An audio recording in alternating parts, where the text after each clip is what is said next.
फसलों की ग्रोथ देखें तो टमाटो खरीफ 5.5 साढ़े 5 रुपये रेट था 2001 में। 2022 तक आते 25 रुपये हुआ औसत है। 1.07% ग्रोथ है टमाटर की खरीफ, और रबी में 1.075% है।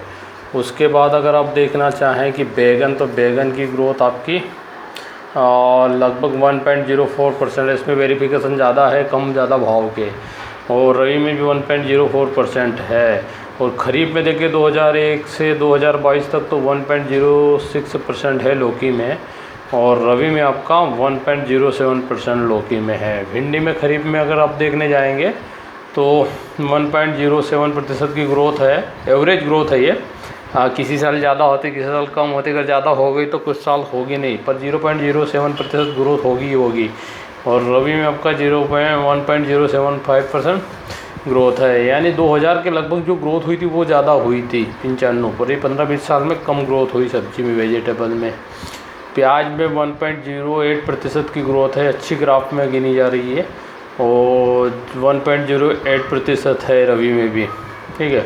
लहसुन में 1.04% है और 1.06% है रबी में। तो इसमें भी बड़ी विचलन है, कभी कम ज़्यादा। तो इसमें इंटेलिजेंट लोग ले सकते हैं भाव, जिसमें कम ग्रोथ है उसमें इंटेलिजेंट लोग ले सकते हैं। जब कम भाव आए तब ज़्यादा भाव आने के बाद लगाना बंद कर दे उसको 2-3 साल, और जब 2-3 साल भाव नहीं आए तो लगाएंगे तो इनमें आपको भाव मिल जाएंगे। इसमें मिल जाएगा बैगन में, जिसमें ग्रोथ कम है 1.04% और 1 ये बैगन है इधर, ठीक है। तो इसमें आप थोड़ा इंटेलिजेंस हो तो ले सकते हो। तरबूज में भी इंटेलिजेंट लोग ले सकते हैं भाव, क्योंकि 1.03% की ग्रोथ है इसकी ज़्यादा, तो कम से कम और फिर ज़्यादा होता है तो उसमें ले सकते हैं। मिर्ची में 1.04%, 1.06, इसमें भी भाव इंटेलिजेंस या बुद्धि अपने दिमाग का उपयोग करके लगा सकते हैं, क्योंकि ये भी 8% तक हो सकता है, 10-12% तो ग्रोथ आती है जब रेट उछाल आता है तो, ठीक है। गिलकी भी 1.03 है, तो इसमें भी ग्रोथ की संभावनाएं हैं, ठीक है। और ये मैरीगोल्ड 1.08% ग्रोथ है इसकी। इसी प्रकार अगर आप पपीता का देखेंगे तो पपीता आपका बन जाएगा 1.09% ग्रोथ है, अच्छी ग्रोथ है इसकी। और आपका रबी में 1.04% है। इसमें भाव लेने की संभावना है। जिसमें ग्रोथ कम होती है उसमें आप अपने कब लगाना है, 2-3 साल छोड़ दें और 1 साल लगाएंगे।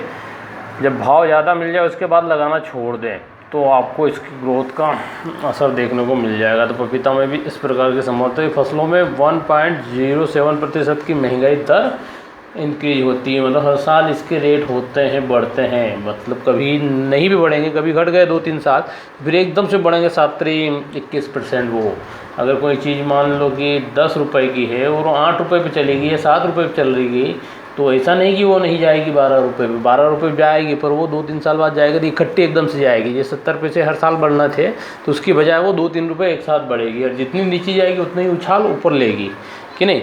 तो ये 4% जैसे ग्रोथ है, बहुत नीचे आ गई।